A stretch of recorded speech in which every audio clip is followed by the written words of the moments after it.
જે આ જ્ઞાન કરાયું છે એ નિજનું જ જ્ઞાન કરાયું છે. પોતે પોતાને ઓળખે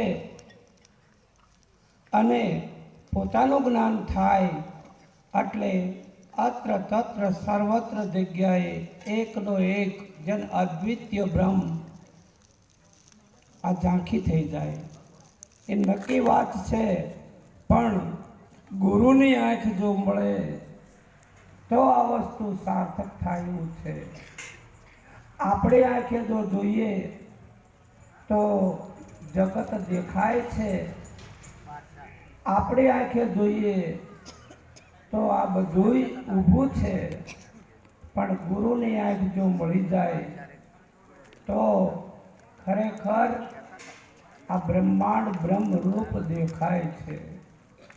એ નક્કી વાત છે, કહેવાનો વિષય નથી. પણ છતાં જે દોટે છે હરિને ગોતવા માટે એ મહાપુરુષો એમાં કહે છે કે ભાઈ પહેલાં તું તારું ઠેકાણું પાડ.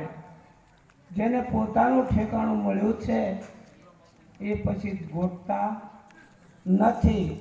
અને ઠેકાણું પડી ગયું હોય છતાં ગોતતા હોય તો ખરેખર એ કાં તો દશાજમાં હોય એવું લાગે છે. તો સંતોનો યોગ કાયમને માટે ક્યાં આપણી ભૂલ થાય છે એ દિશા તરફ આપણે વળવાનું છે. એવું નહીં માનવું જ્ઞાન અપાર છે, જ્ઞાનનો કોઈ સીમા નથી. પરમાત્મા અપાર છે, એનું કોઈ સીમા નથી. હવની શૈલી પ્રમાણે આપણને દિશા બતાવે છે. એ દિશામાં એમાં આપણી સુરતા રાખવી એ કાયમની માટે આ ભજન સત્સંગનો યોગ છે.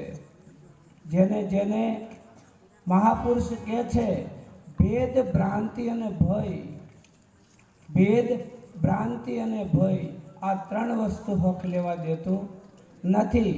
ભગવાન સ્વામિનારાયણમાં કીધું છે કે વ્યસન વાસના અને વ્યમ પ્રભુ ભજવા દે કેમ. વ્યસન વાસના અને વ્યમ જીવનની અંદર આ ટાળવાનું છે. જેને જેને ટાળ્યું છે એને ત્યાં જ હરી મળ્યો છે, બીજે ક્યાંય ગોતવા ગયા નથી. આ વસ્તુ સદગુરુના જ્ઞાનથી જેને જેને, કારણ કે આ બધું કરી રહ્યું છે પોતાનું મન અંધા કરાવે સબ ધંધા. નિરાત મહારાજ કહે છે મન અંધા करावे सब धंधा. मन की हारे हार है, मन की जीते जीत. मन मिलावे राम को, मन करावे फजीत. કાંઈ પણ બનવાનો આમાં વિષય નથી.